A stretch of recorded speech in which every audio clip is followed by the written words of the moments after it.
Okay, today I'm going to be talking about One Missed Call, the remake. And this first thing you're probably going to notice is no video tonight. Well, it's getting kind of late and I don't want to fight with doing videos, so this is the best you're going to get. This will happen from time to time.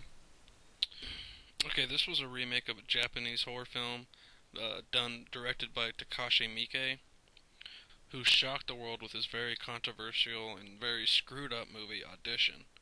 And he was also the only director in the lineup for the Masters of Horror series to have a show banned from cable broadcasting. Which, after you see the movie, you might understand why. And I think it still should have had some sort of airplay time, because it's a phenomenal film. But that being said, let's start off this thing right. America has successfully fucked up another great Japanese horror film, and there's no good way to say that. This movie's awful. Okay, the best way I can put it, imagine going to your favorite restaurant and ordering your favorite meal. Okay, they come out and bring it out, you know, what you have on your plate is a big steaming pile of shit. And you look at the waiter, what the fuck is this? This isn't what I ordered. Well, this is the new version of what you normally would get. That's how I look at this film, a steaming pile of shit masquerading as something that everybody likes. I'm not a big fan of remakes anyways, but this is just another small layer in the inevitably large pile of shitty Japanese remakes that are going to be coming out. I think The Ring was the only one I could actually enjoy. Pulse wasn't that great, but I still think it was better than the Japanese version personally. And The Grudge is pretty much identical. And that's where this film comes into place. It is identical to Takashi Miike's version. The difference is Takashi Miike's version scares you. It scared me. It gets under your skin and just gets in your head because his imagery and his sounds are all part of the movie. This film doesn't frighten me at all. I've seen it before because it's identical. Like I said, it's identical to its original predecessor. The least they could have done is take some liberties with it. Not an identical story. Someone dies, they get a phone call, someone gets a phone call from that person, but it's them, and they hear how they die, then a few days later they die. And so the cycle continues. Identical to the original, and you have this monotonous ringtone that takes place constantly in this film, and eventually gets fucking annoying as hell. But with ripping off the story identically how they did, I think they should have ripped off Takashi Miike's the ringtone they use in that movie, because that ringtone in that film is its own personal character, and it's creepy. Just the tone of it is creepy, and it gets under your skin. This ringtone doesn't get under your skin. It makes you want to kill the person next to you, or fuck that, makes you want to kill yourself, so you don't have to listen to the bullshit every 5 seconds. That's not my ringtone.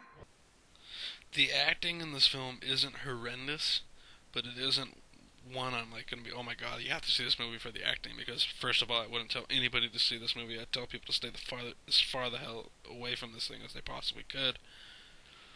But the acting, believe it or not, is not the worst thing in the movie. The movie stars Shannon Sossamon, who some of you might recognize. She had a very bit part in a very hilarious movie called Kiss Kiss Bang Bang, but she is most notably recognized for her work in another very funny movie, 40 Days and 40 Nights, as the leading lady in that film. It also stars Edward Burns as Jack Andrews, and that's pretty much where for main stars it stops, because everyone else is just kind of a minor character, and pretty much, you know, they're going to end up dying eventually, because they've all got that mysterious phone call. And I think it's great that everybody starts getting these ringtones, and it doesn't matter, because you'll find out throughout the film that you can get rid of your cell phone, and you're still going to get a fucking call. It doesn't matter whose cell phone it is, who's around you. Best thing that can save you is take your number out of that person's cell phone, which actually does happen in the movie, but we won't get into that.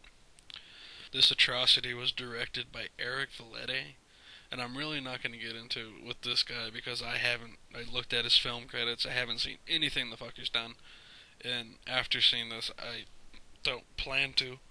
Might not be his fault as a director, but It's his fault for choosing this project and making such a shitty attempt at it. I know I may be sounding harsh on this film, more harsh than I do on other films, but anybody who personally knows me know I love Asian horror I'll watch anything that comes out. Might like some, might hate some. For instance, the sequel to this, One Missed Call 2, the Japanese version, I thought was an awful film, but then again, it wasn't Takashi Miike. Anything I've seen from him, I've liked. This film, I personally think, is a slap in the face for any horror, not just any horror fan, but any Takashi Miike fan, any Asian horror fan. And even if you look at the box office totals for this film right now, domestically, it's made just a little over $20.5 million. And that's, if you look at this past weekend's box office totals, that is pretty much equal to just like the Bucket List, for example.